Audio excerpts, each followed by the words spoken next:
Yeah, it never really affected me because I didn't think about it. So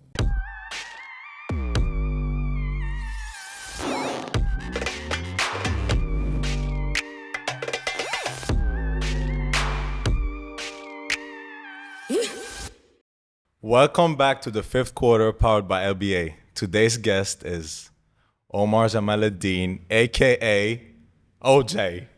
What's up, my brother? thank you for having me, my guy. Appreciate you being here. You changed since the national team, bro. The haircut. The haircut, yeah, I know, man. I had to look clean for the podcast. Man, let us tell the people what happened, man, for the haircut. For the cut? Yeah. In what sense? Rookie. You're talking about when I had my hair shaved. Shaved, bro. I'm like Ali Haidar, man. You could thank him.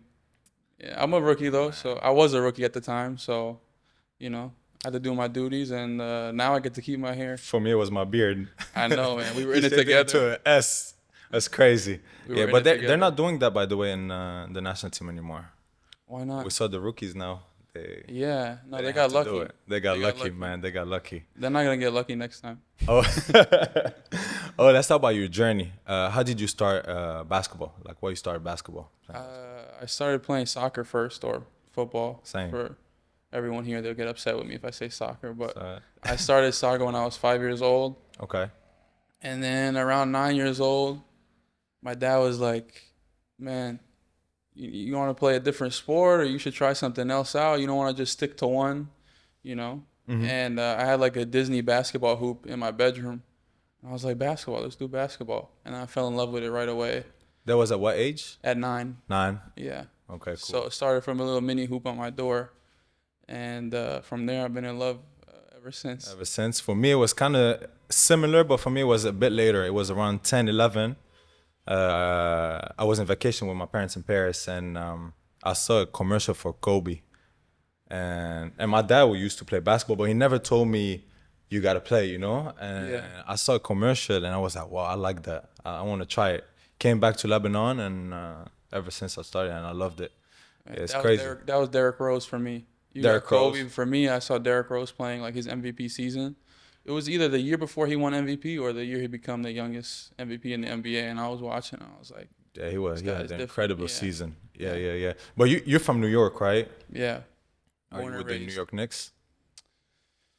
They're having a good year, so I'll say I'm with the Knicks. But they've been stressing me out my whole life. So then you went to high school, played there, then went to college, and then you came to Lebanon straight after college, or what happened? Yeah, so I played 2 seasons in college, and then there was COVID my junior year. Okay. And then my senior year, I came to Lebanon. So I really only played 2 seasons of college basketball Okay. in the States. And why Lebanon?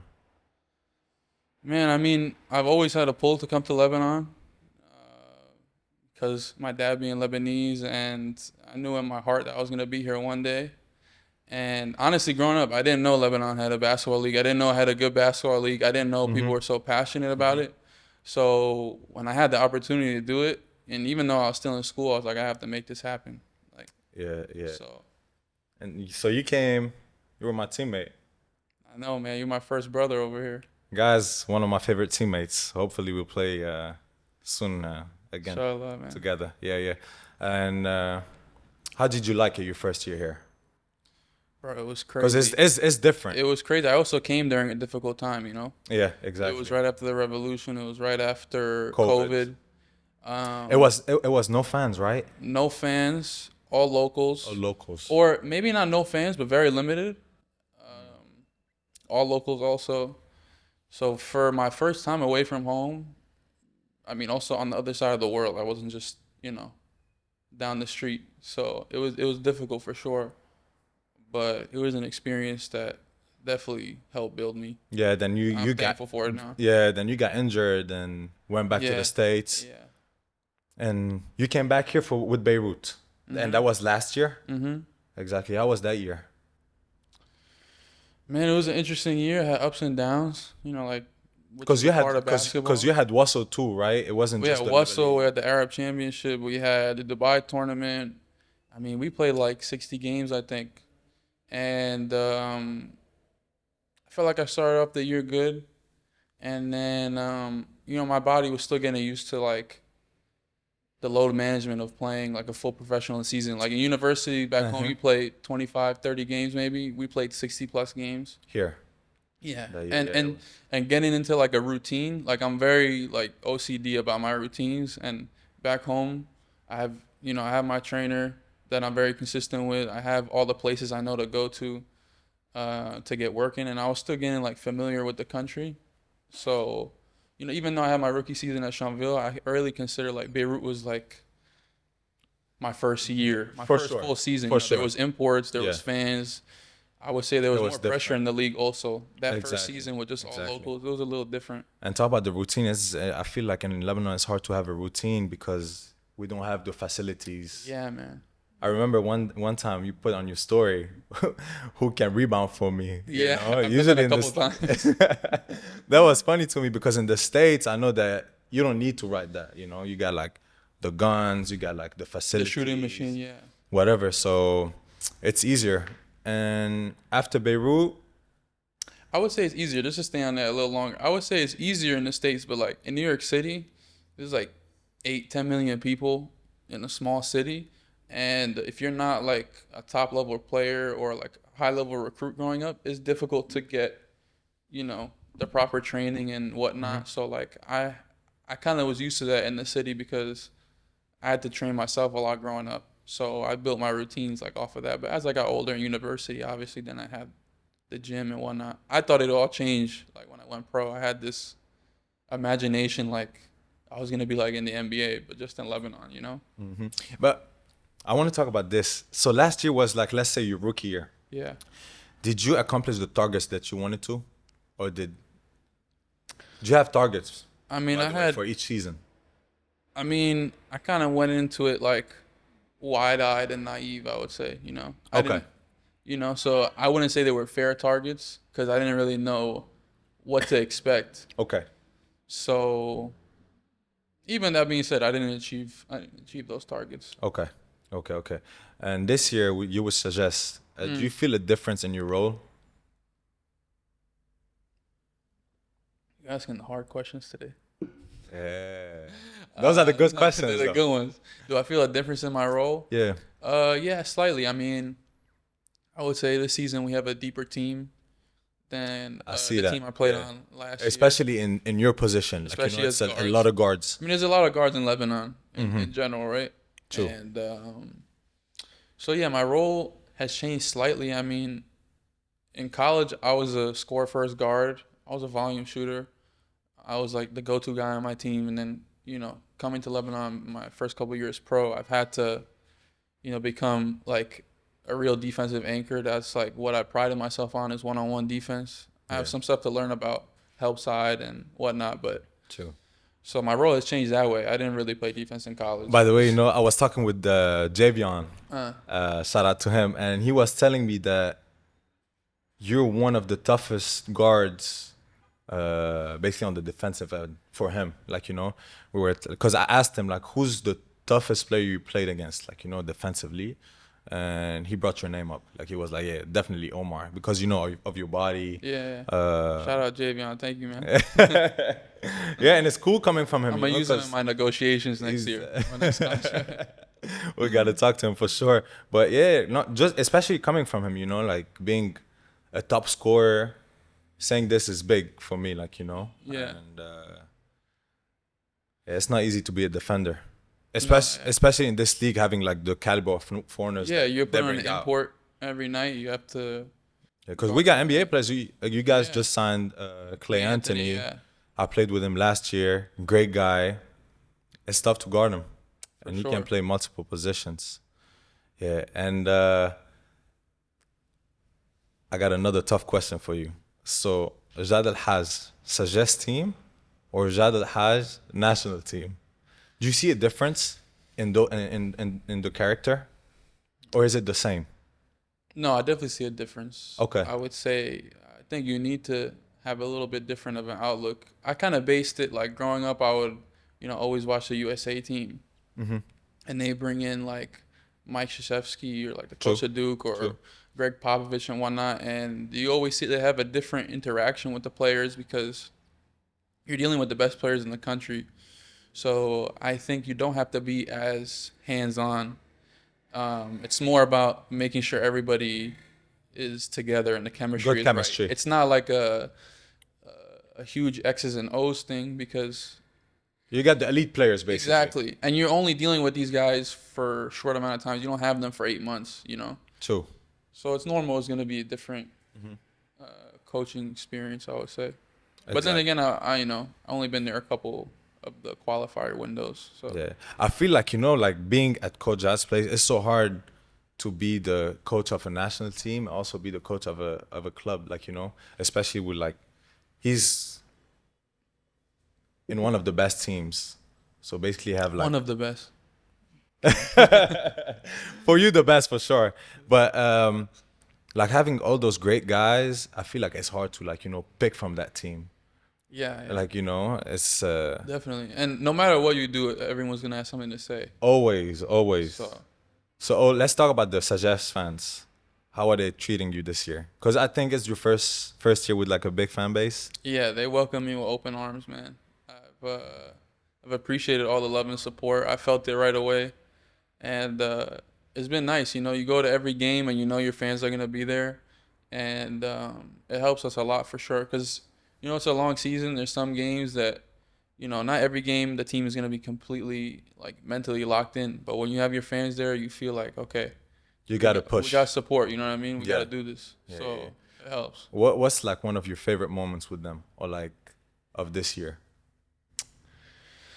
Um, I don't think I could point out anything specific, but it's just playing at home and obviously hearing your name being called out, or not even my name. It might be Bobo, it might be Ezedine, but True. every time we have that going for us, it's a memorable moment, and you feel it for sure. True. I feel the same way. Like whenever I hear the fans calling anybody's name, like you feel goosebumps. You're like, if it's not your name, you're like, yeah, I gotta do something to Yeah, hear my name out, or like if it's somebody else's, like on fire, like give him the ball, so we get them going, like going. you fight for them in a way. Exactly. Also, being a player coming into the stadium, I love playing in atmospheres like that. So when I was on Beirut last year and we got there, and there was fans there 2 hours before the game, and I Yeah, was like, I wow, know. this is gonna be serious. I know, But I it's know. not. It's not like guys will say, oh,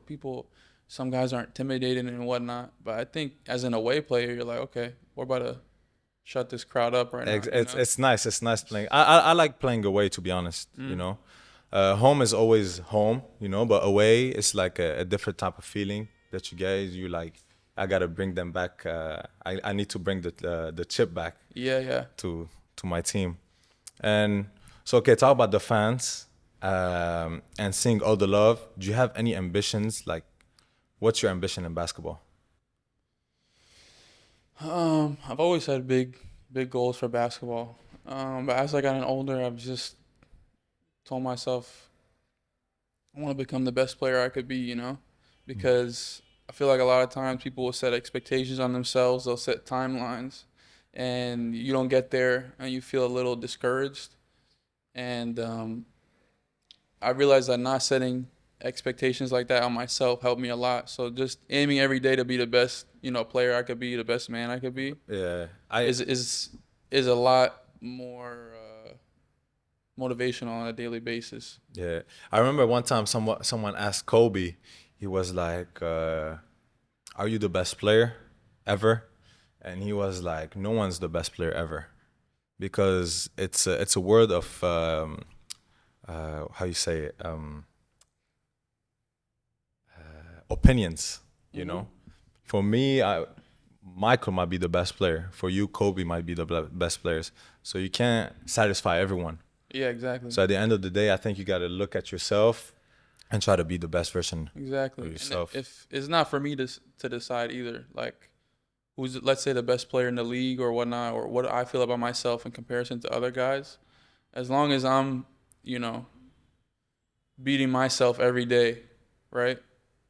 I have to become the best version of myself. I got to fight that guy Yeah, You know, I'm my yeah, biggest opponent in a way. So true, true. So it's like Zach said in the podcast. He was like, yeah, I need to work harder every day. You know. Uh, oh, uh, so you were born in the States, right? mhm. You came here, played here, and now you're with the national team. So you have like a different background. How does it feel to play for like the national team of Lebanon, but not being Lebanese in some kind of way? You have the passport, but I mean, my teta would be very proud right now. So I think about her a lot. I love that. Um, and I feel very Lebanese when I'm on the national team. Okay. But definitely, I mean, of course, it's a different feeling. Like I said, I grew up watching the NBA. I grew up, watching like USA Olympic basketball, and I didn't really know that Lebanon had the team that it did. So I'm sure for guys that grew up here, they grew up idolizing different players than I did. So for me, it's a little different that way.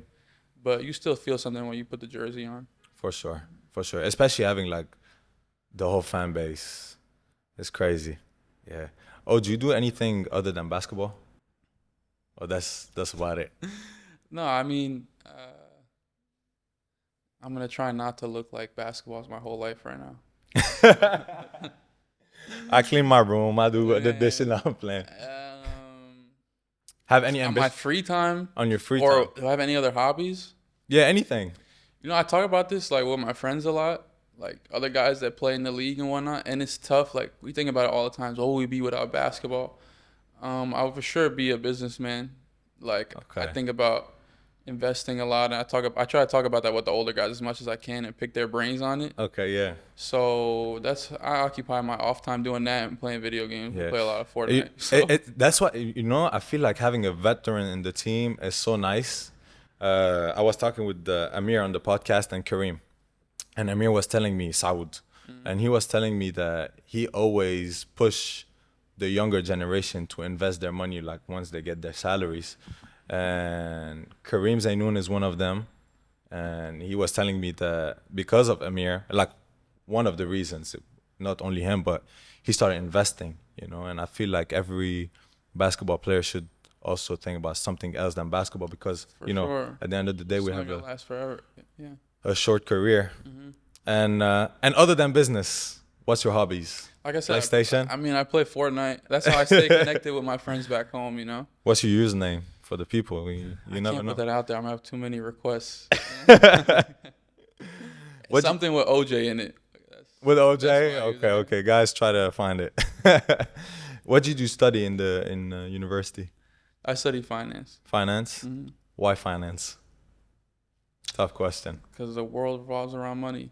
So you gotta know how to work it, man. Yeah, I did the same.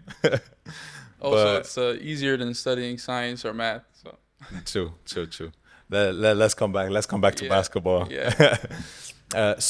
We seen you change from Chanville to Beirut to Sagesse this year. Uh, why this instability? I guess I call it instability. Is it Um, just trying to get my footing. So obviously, like the Lebanese league, a lot of guys sign 1 year deals. true? Aside from the few who are lucky enough to get multi-year deals. So in that scenario, you're kind of always in an unstable place. True. I feel So like Lebanon is unstable. yeah, You know, I'm gonna kind of respond at your place too. I feel like Lebanon is so unstable that you need to sign year by year. yeah. And sometimes teams too. Like it's sad to Mhm. say, but sometimes teams are unstable. So yeah. But for you, what was the reason? Like I said, just trying to you asked about my role earlier, and I'm trying to find a team where I could play to my full abilities, and that's difficult to find in your first couple seasons. That doesn't happen. Hmm. Like some guys are lucky enough where the first team they go to, Yeah. they get to play their game, and they go from there. For me, I feel like I'm still getting there where I could feel completely comfortable and play my style of Yeah. basketball. Yeah. Do you feel that sticking with a team, for example, let's say Sagesse, because you're with them right now, would help you do that? In some ways, yeah, for sure. And then in some ways, maybe not because you don't know what the future of the team is. True. Um, you don't know which guys they're gonna bring in True. and how that would affect your role. So that's something I always consider. But also,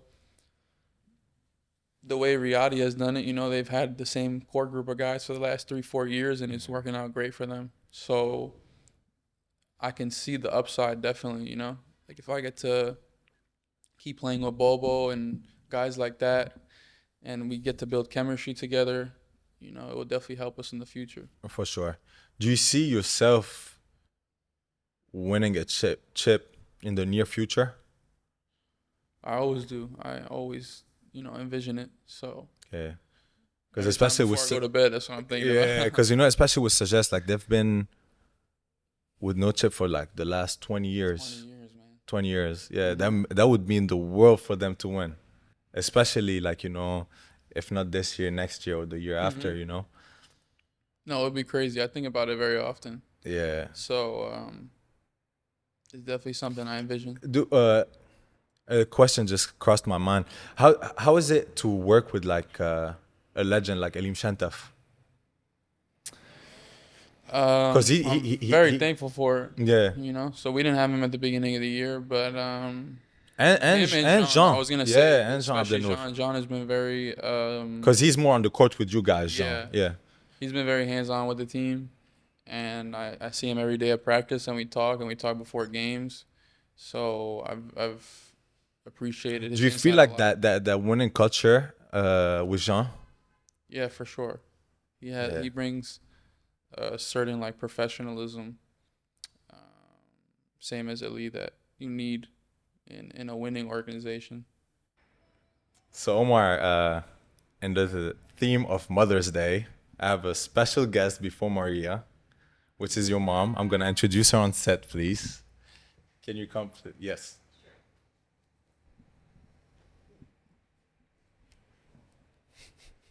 Omar, he got shy all of a sudden. Why'd you get shy? It's my mother, man, my favorite woman in the world. I love that. Thank you for being here. Thank you for having me. So let's talk about Omar. So raising an athlete, how is it? Is it hard? Is it, especially Omar? Yes.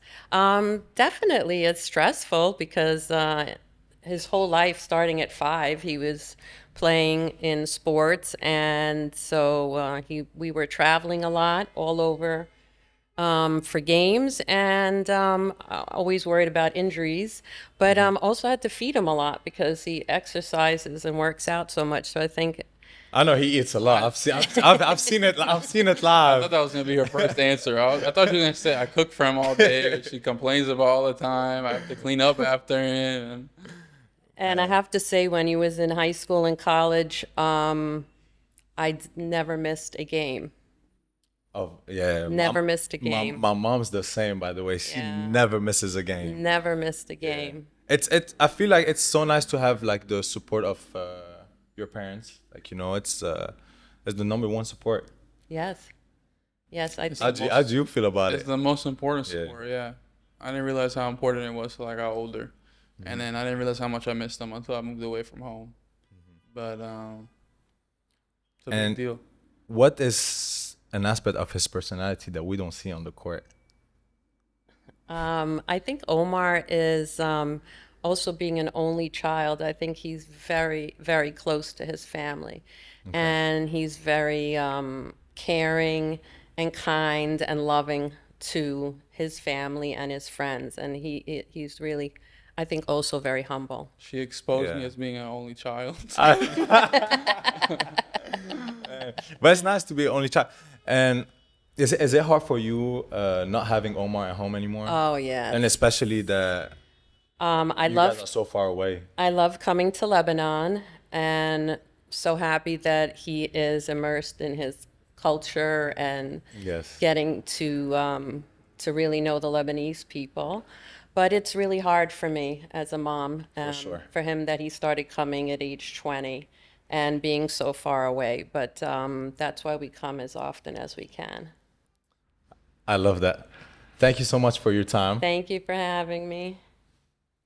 Omar, was a nice little segment with your mom. I love her. And now I'm gonna introduce Marie on set. She's our high performance coach.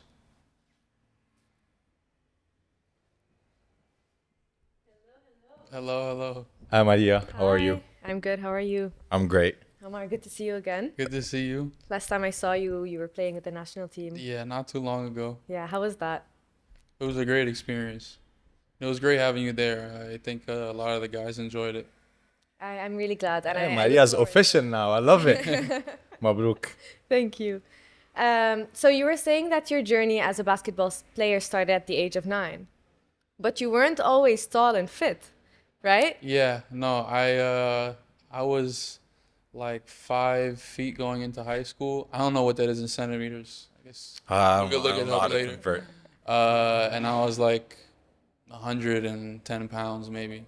Skinny. Okay. So yeah, I was very small going into high school. Did that affect your confidence as a player, or did you give it your all regardless? No, I think I was delusional growing up. That's always a good thing, though, Yeah. when it comes to No, goals. Like I remember telling my parents like, "Oh, I'm gonna be a professional basketball player when I grow up," and I was like this tall, and I was like 15, and they were like, "Sure, Whatever. yeah, you could do it," and yeah, it never really affected me because I didn't think about it. So one day I just woke up and I was, 6'3", and I was like, "Oh, it worked out." Nice, I like that. What do you think helps you to bring out your A game on the court?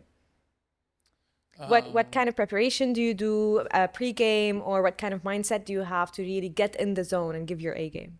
Anytime I feel like I'm not in the zone, it's kind of simple. I just tell myself like, I worked too hard for this. I gotta lock in right now, and I'm making all these sacrifices. It's not gonna be for no reason. So it's really like a 30-second pep talk in my head, and I'm ready to go. I like that.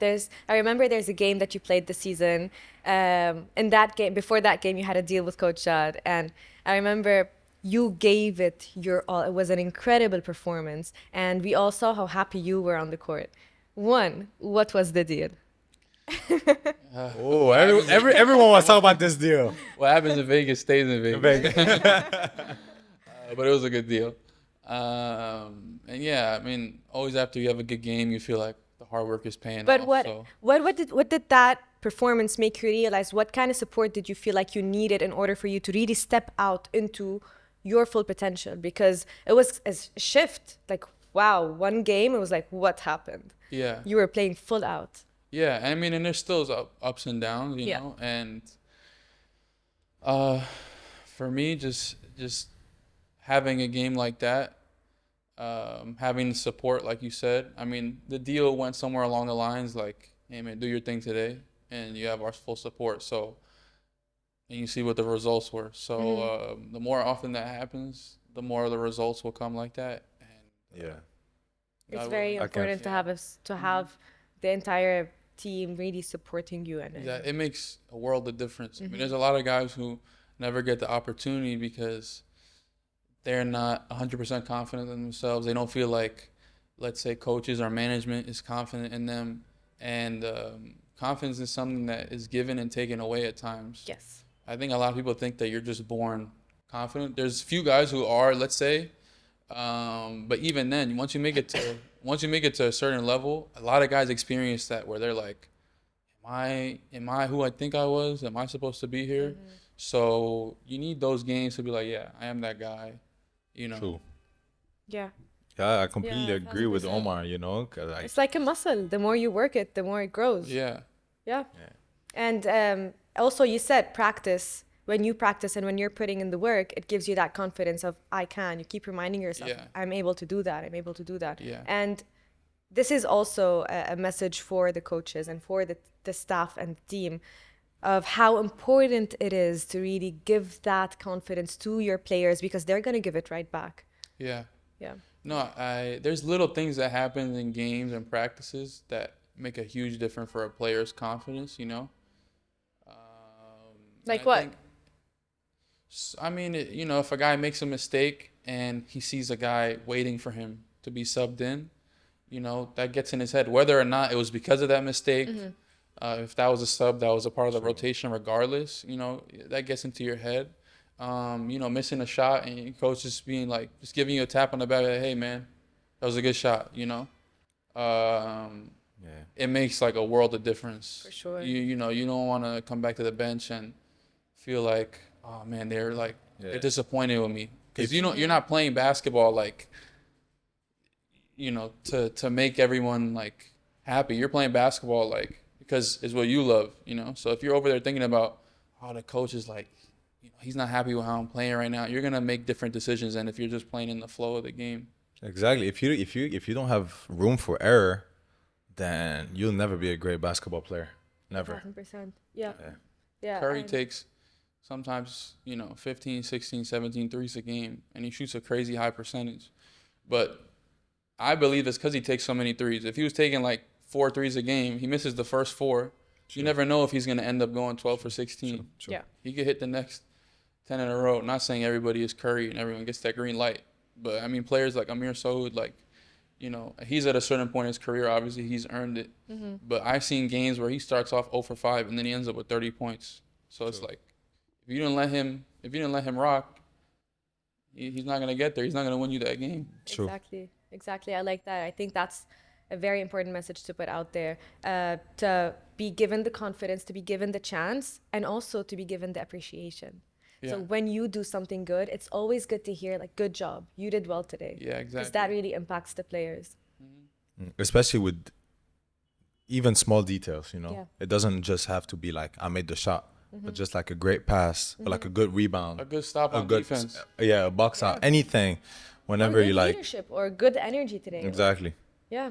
Yeah. Yeah, I think we're a lot of times in the basketball culture in Lebanon, you know, people are quick to point out negatives, and I think that's focused on a little too much. Like you could find something bad in, you could find something that someone did wrong, like every play. In every game.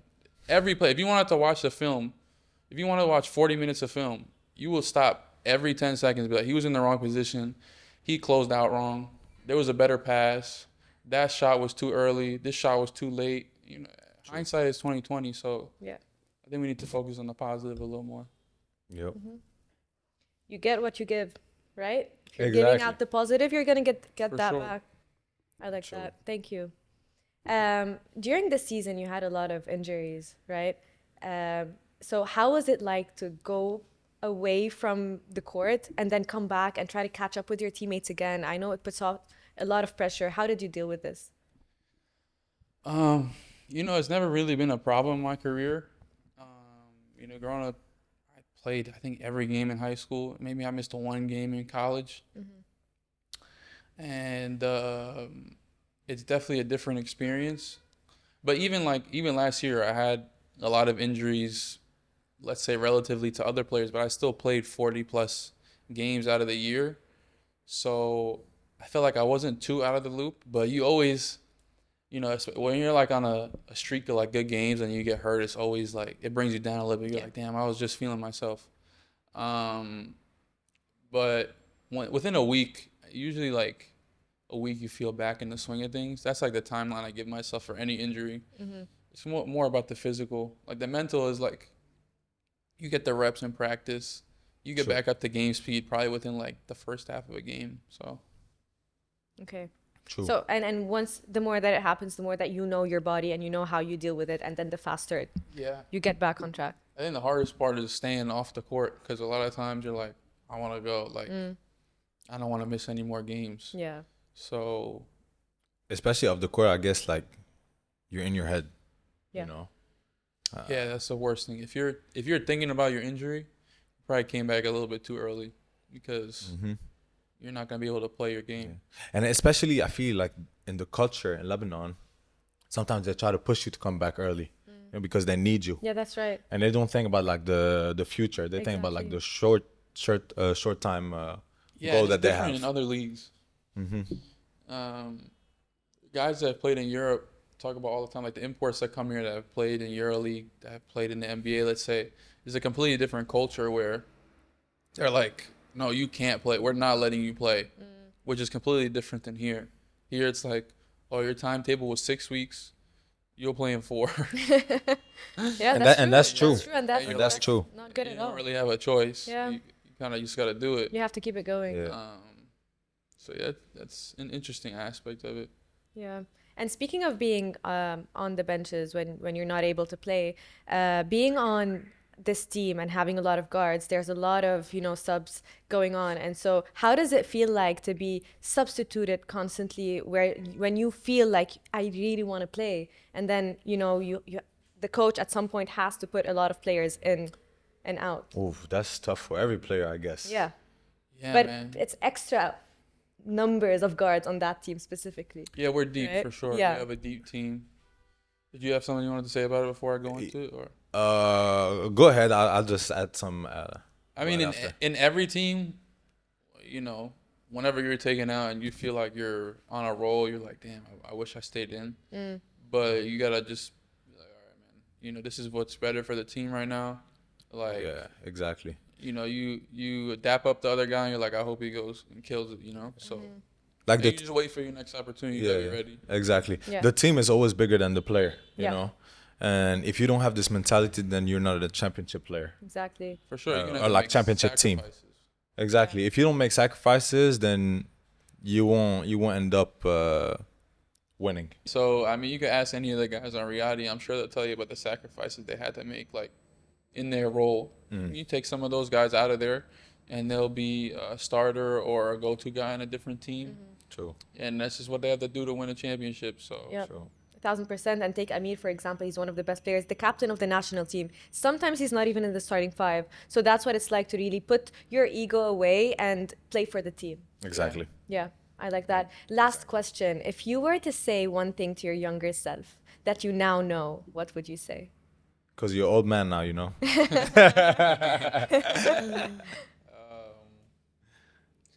one thing I would say is don't stress it. It's all gonna work out. I feel like a lot of people could hear that sometimes, especially like if you're in high school or college, you're stressing about what's gonna happen next. Tell myself you do the work so the right things will happen. Yeah. Like, that's how I comfort myself now. Is just, hey man, you're doing the right things, and like the rest will take care of itself. 1,000%. I love that. Thank you for sharing. Omar, thank you so much. Maya, thank you so much. So pleasure, it's giveaway time. We got 2 tablets from Ricky Sale in Zala, and a signed jersey from Omar. Thank you so much, Of course. OJ. So to know how to win it, you guys gonna have to go on the Lebanese basketball app Instagram page and check the last post, I guess. And I just want to have a special thank you for Pop-Up. Maria, I love your fit. Thank you. I love you. Looking great. Thank you so much. Yeah. Special thanks for Furniture Plus. Omar, your turn. I need everybody to like, subscribe, and share this with everybody you know. And thanks for watching. Thank you for being here. Yep. See you on the next episode. Thank you.